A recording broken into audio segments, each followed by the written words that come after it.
Ақшаның буы бар екеніне көз жеткізгендер бар ма араларында? Мен оны байқап көрдім қазіргі нарықтың бағаларында.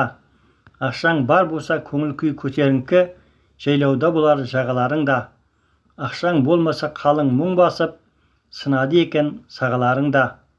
Ақшаң көп болса сыйлы боласын, сыйлайды сені ағайын туыс жекжат бауыр ағаларыңда.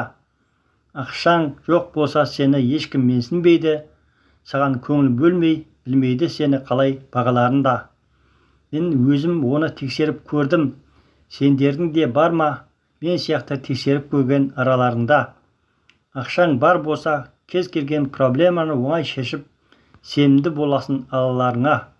Ақшаң болмаса әркім сені ақ дайын тұрады оңай табаларына.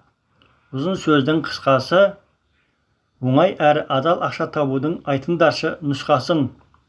Өтірік сандырақтырамай қоя тұршы басқасын. Ақшаны айтамыз ғой қолдың кірі. Ақшалы болсаң әрине, сыйлы адамдардың боласын бірі. Дегенмен адамдықты да ұмытпайық, егер де жер басып жүрем десең тірі.